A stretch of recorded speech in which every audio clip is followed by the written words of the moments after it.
60 के दशक के प्रारंभिक वर्षों की बात है। कलकत्ता में खुफिया एजेंसी और कलकत्ता पुलिस ने पाकिस्तानी जासूस को गिरफ्तार किया था। उसके पास बरामद हुई डायरी में एक तत्कालीन फिल्मी सितारे का नाम दर्ज था। उस जासूस से पूछताछ में मिली जानकारी के बाद कलकत्ता पुलिस हवाई जहाज से बम्बई पहुंच गई थी और सीधे उस सितारे के घर पहुंची थी। लेकिन तब तक इस पुलिस की कार्रवाई दिल्ली की शीर्ष सत्ता के गलियारों तक पहुंच चुकी थी। तब उस समय तत्कालीन प्रधानमंत्री नेहरू ने हस्तक्षेप किया था। परिणाम स्वरूप कलकत्ता पुलिस उस समय फिल्मी सितारे के घर से यह कहते हुए खाली हाथ वापस लौट गई कि संभवतः वह जासूस उस फिल्मी सितारे का प्रशंसक मात्र था और फिल्मी सितारे का उससे कोई लेना देना नहीं। आश्चर्यजनक तथ्य यह है कि उस जासूस से गहन पूछताछ के बाद आनन फानन में फ्लाइट से बंबई पहुंच गई कलकत्ता पुलिस को यह दिव्य ज्ञान उस जासूस से की गई गहन पूछताछ के दौरान नहीं हुआ, लेकिन बंबई में उस सितारे के घर पहुंचकर उसे यह दिव्य ज्ञान प्राप्त हो गया था। ज्यादा शोर मचा तो पूरे प्रकरण की जांच के लिए एक सरकारी जांच कमेटी बनी। उस कमेटी ने तथाकथित जांच के बाद वही बात उगली थी जो कलकत्ता पुलिस ने उगली थी कि वह जासूस उस फिल्मी सितारे का वह प्रशंसक मात्र था, इससे ज्यादा कुछ नहीं।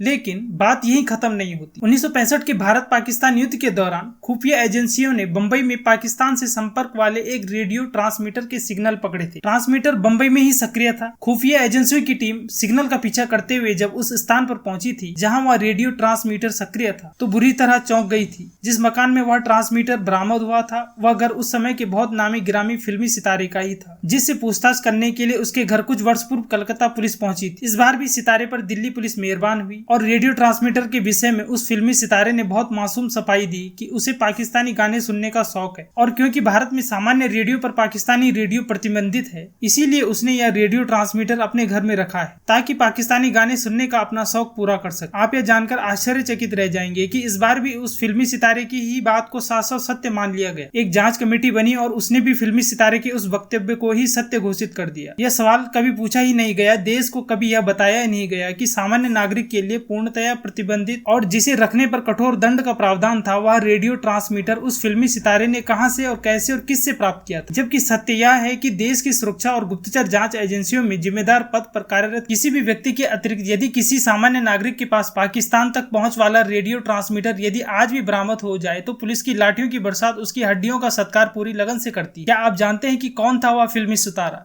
क्या नाम था उस फिल्मी सितारे का? तो अब जानिए कि उस फिल्मी सितारे का नाम था दिलीप कुमार उर्फ यूसुफ खान। वही यूसुफ खान जिसे 1998 में पाकिस्तानी सरकार ने अपना सर्वोच्च नागरिक सम्मान निशान-ए-इम्तियाज से सम्मानित किया। लेकिन जब 1999 में भारत और पाकिस्तान के बीच कारगिल युद्ध हुआ तो बाला साहब ठाकरे ने पाकिस्तानी सेना द्वारा की गई भारतीय सेना के सैकड़ों सैनिकों की हत्याओं के विरोध में यूसुफ खान से यह मांग की कि वह पाकिस्तान का सर्वोच्च नागरिक सम्मान लौटा दे। लेकिन यूसुफ खान ने वह सम्मान लौटाने से मना कर दिया। लेकिन इसकी चर्चा कहीं किसी मीडिया में आज तक सुनी आपने क्या? जो इक्का दुक्का समाचार आपको काफी प्रयास के बाद मिलते हैं वो इसीलिए मिलेंगे क्योंकि इनमें इस फिल्मी सितारे की वकालत की गई प्रश्नों के कटघरे में इन्हें कभी खड़ा नहीं किया गया। इसीलिए वर्तमान में भारतीय मीडिया बॉलीवुड के चरणों में लौटती हुई और चाकरी करती हुई प्रतीत होती है।